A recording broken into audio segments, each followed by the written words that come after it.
Ya, thumma awrathnal kitaba alladzina istafaina min ibadina. Kemudian kami wariskan isi Al-Quran itu, kandungannya itu kepada hamba-hamba terpilih di antara sekian hamba kami. Masya Allah. Jadi kalau antum datang ke sini belajar Al-Quran, antum tuh bukan sekedar datang, Anda dipilih oleh Allah. Betapa banyak orang hidup sekarang di muka bumi. Kenapa Anda yang terpilih ke sini? Kenapa Anda yang datang? Kenapa Anda mau belajar? Investasi waktu, tenaga, ya, juga biaya dan sebagainya. Mau berangkat. Kalau bukan Allah yang gerakan, siapa yang bisa meringankan langkah kita untuk berada di sini? Jadi kalau Allah sudah pilih, Anda kemudian harus yakin dengan pilihan itu. Saya memilih Anda mengerjakan sesuatu, Anda tidak kerjakan dengan baik, bukankah saya kecewa? Allah memilih Anda untuk berubah jadi baik, Andanya nggak jadi baik. Bagaimana kemudian Allah menyikapi itu semua? Jadi kalau Allah sudah pilih Anda untuk berubah menjadi baik, Anda sendiri tidak memilih baik, berarti bukan Allahnya yang salah, Anda sendiri yang menghambat diri sendiri untuk berubah menjadi baik. Maka bertakwalah kepada Allah, senangi diri kita, berbahagialah. Karena ketika Anda sudah mulai berada di majlis ilmu dengan ustaz manapun, maka itu tanda pertama Allah menginginkan kita berubah menjadi orang baik. Itu ada di dalam hadis Al-Bukhari dari sekitar 97 pembahasan, 97 kitab di hadis Al-Bukhari. Di kitab ketiga namanya Kitabul Ilmi. Kitab pertama Kitab Bad'ul Wahyi, yang kedua Kitabul Iman, yang ketiga Kitabul Ilmi, nomor hadis 71. Yang paling ini sebelah atas di kitabnya jilid yang pertama. Nabi langsung menyampaikan riwayat sahabat Abu Hurairah radhiyallahu taala anhu. Diriwayatkan juga hadis ini dari Muawiyah bin Abi Sufyan radhiyallahu taala anhu. Ya, an Rasulullah sallallahu alaihi wasallam qaal, apa yang Allah sampaikan melalui lisan Rasulnya, lihat kalimat Nabi-nya. Man yuridillahu bihi khairan yufaqqihhu fid din. Man yuridillahu bihi khairan, siapapun yang diinginkan oleh Allah berubah menjadi orang baik, punya sifat-sifat kebaikan. Man itu ismun mausul, yadullu 'ala al-fardiyatil 'ammiyah. Huruf sambung konjungsi nunjuk pada objek atau subjek. Siapapun secara personal tanpa batas. Di setiap orang, laki-laki, perempuan, tua, muda, besar, kecil, setiap orangnya, setiap Anda. Dan itu umum, jadi nggak peduli background Anda itu siapa. Apakah Anda pernah menjadi seorang penjahit? Apakah penjahat? Apakah pejabat? Apakah orang yang pernah berbuat maksiat? Pernah ada yang menipu, pernah ada yang riba, pernah mabuk, pernah zina, bahkan pernah membunuh. Kalau Allah sudah inginkan baik, jadi baik tuh. Contoh paling gampang di jahiliyah, kan komplit di situ.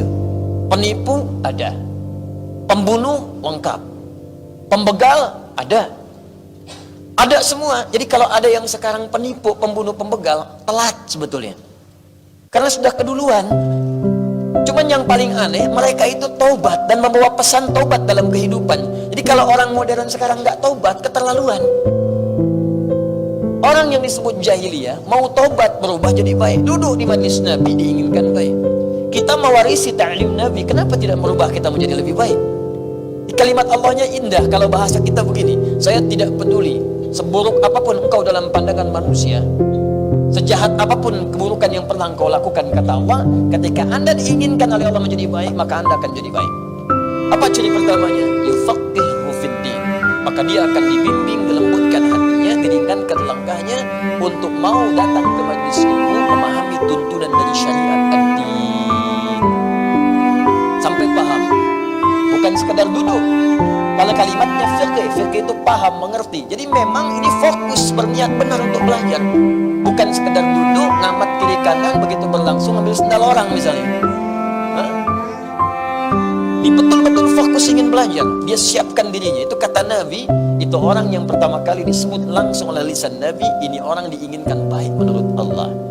Saya sering katakan, kalau orang Bekasi bilang Anda baik, jangan dulu senang, karena orang Makassar belum tentu kenal Anda. Se-Jawa menyebut Anda baik, Sumatera belum tentu lihat Anda. Se-Asia menyebut Anda baik, orang Afrika pun mimpi gak pernah lihat Anda. Tapi kalau Allah katakan Anda orang baik, maka semuka langit dan bumi mengatakan Anda yang terbaik. Dan Anda pulang dengan status yang terbaik di hadapan Allah Subhanahu wa ta'ala. Nah, hanya nanti orang yang belajar Al-Quran ini terbagi 3 bagian. Kata Allah, saya sudah berikan warisan, cuman warisannya nggak dipakai. Sama seperti begini, ada orang menerima warisan sekarang, banyak dapatkan 1 miliar tiap orang. Apakah kemudian 3 orang yang mendapatkan, misal 3 orang dapatkan warisan setiap orang 1 miliar, apakah setiap orang akan menggunakan uang itu dengan cara yang sama? Kadang bisa berbeda. Ada yang bangun madrasah dari uang itu, ada yang bangun masjid, ada yang berderma, dan tidak sedikit yang digunakan untuk bermaksiat dan berfoya-foya saja. Ada yang mendapat warisan langsung dari Allah berisi kitabullah Al-Quran. Bahkan dia bisa datang ke majlis ini untuk belajar Al-Quran. Cuma sayang nanti ada 3 golongan terbagi dari orang itu. 1, wa minhum zalimun li nafsi. Ada orang yang zalim pada dirinya. Sudah Allah inginkan baik, dia mempertahankan keburukannya. Bahkan dia gunakan ayat-ayat Quran itu untuk berbuat maksiat. Ini golongan pertama, hati-hati. Hati-hati ya. Bahkan nanti di majlis ilmu itu ada yang mengutip ayat-ayat Allah, bahkan untuk bertentangan dengan hukum-hukum Allah. Semua agama adalah sama, menuju Tuhan yang sama, cuman caranya beda-beda. Dipotonglah kemudian ayat-ayat Quran surat sekian, ayat sekian, tidak dilengkapi, dipotong sebagiannya jadikan dalil. Hati-hati, ada yang begitu. Awas, karena Al-Quran sudah menyebutkan 15 abad yang lalu. Quran surah kedua Al-Baqarah ayat 204 ya, sampai dengan 206, paling kiri sebelah atas di mushaf. Wa minan nasi man yu'jibuka qawluhu fil hayatid dunya wa yushhidullaha ala ma fi qalbi wa huwa aladdul khisam. Di antara sebagian manusia, ada di antara mereka orang-orang yang kalau bicara itu kata-katanya begitu menarik, retorikanya cantik. Jadi orang ini kalau bicara itu memukau kata-katanya, punya magis kalau bicara, menarik sekali, bagus rangkaian katanya. Kadang-kadang memotong ayat-ayat Al-Quran dan mengambil nama Allah, tapi dia tempatkan di tempat yang tidak benar. Wa huwa aladdul khisam. Ini musuh paling bahaya, paling bahaya. Bahkan nanti ada di antara mereka mengambil ayat digunakan pada yang tidak tepat, bahkan nanti ayat itu digunakan untuk mengolok-olok orang Islam sendiri. Ada di Quran surah keempat nanti ayat 140 ya, sebelah kiri paling bawah di mushaf.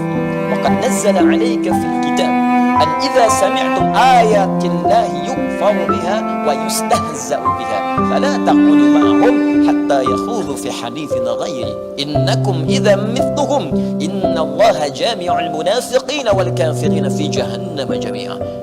Kata Allah, telah tetap ketentuan dalam Al-Quran Al-Kitab, jika anda mendapati orang-orang sengaja mengolok-olok menggunakan ayat Al-Quran atau memutarbalikkan isi kandungan Al-Quran. Jadi kalau Allah sudah sampaikan pasti terjadi, itu ada yang demikian. Maka jangan sertai mereka, kata Al-Quran.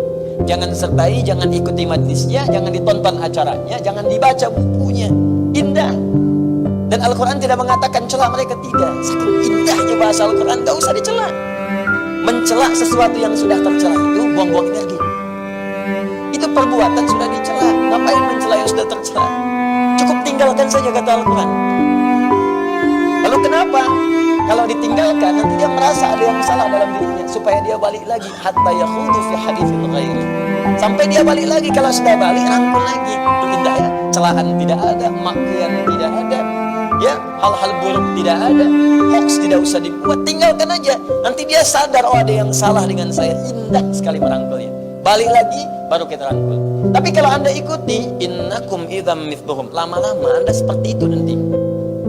Statusnya muslim tapi sholat tidak, puasa tidak, azan tertukar, di masjid gak ada yang azan, tempat ibadah lain azan. Masjid kosong gak ada sholat, tempat ibadah lain ikutan sholat. Bahkan yang paling aneh, masjid banyak kok sholatnya di tempat ibadah lain. Nanti ada yang salah di situ. Nah, jadi teman-teman sekalian, coba kita nilai ya. Ini sampai dengan malam ini, di pertemuan saat ini, apakah kajian kita sudah merubah diri kita menjadi lebih baik dalam pandangan Allah? Wa minhum muqtasid. Ada orang yang sedang berubah nih, hijrah, tengah-tengah. Ya, maksiat tidak, tapi berbuat baik pun bagi yang lain belum. Baru paket hemat untuk pribadinya. Ya, di kalau baca Quran mojok-mojok dekat tiang, ulang-ulang. Bah, silahkan Ustadz jadi imam. Saya belum Ustadz. Masih mengulang dulu, malu nanti. Padahal sudah hafid 30 juz. Itu paket hemat, itu muqtasid. Ya, ada yang dekat mimbar bolak-balik. Masya Allah, khusyuk bacanya. Pak, silahkan jadi imam. Ah, belum, saya masih belajar. Emang Bapak mengulang surat apa tadi? Al-Ikhlas. Tapi dekat mimbar. Itu muqtasid, berubah dia. Bagus daripada tidak sama sekali. Sebelumnya rajin lihat berita, sekarang dia mulai baca Al-Quran. Sebelumnya keluar gak bawa apa-apa, sekarang naik busway pun bawa mushaf, naik kereta bawa mushaf, bawa aplikasi baca Quran. Ada perubahan di situ. Masuk paket hijrah, paket Al-Quran. Nanti bagus itu, wa minhum sabiqun bil khairati biiznillah. Ada orang ketika mendapatkan Al-Quran itu merubah dirinya menjadi lebih baik karena Allah Subhanahu wa taala. Maka Anda akan merasakan kalau menatap dia sudah nggak suka dengan yang nggak baik lagi. Kalau lihat tayangan nggak bagus nih, palingkan. Mendengar sedang nggak enak dengan topik-topik yang maksiat, begitu dia dengar nggak bagus nih, palingkan. Itulah yang berhasil itu. Itu yang paling bagus. Jadi kalau Anda ikut ta'lim Al-Quran seperti itu sampai di situ, maka berbahagialah. Artinya kita sudah masuk dalam wilayah yang dicintai oleh Allah Subhanahu wa taala. Tinggal dipertahankan sampai wafat menghadap Allah. Dan itu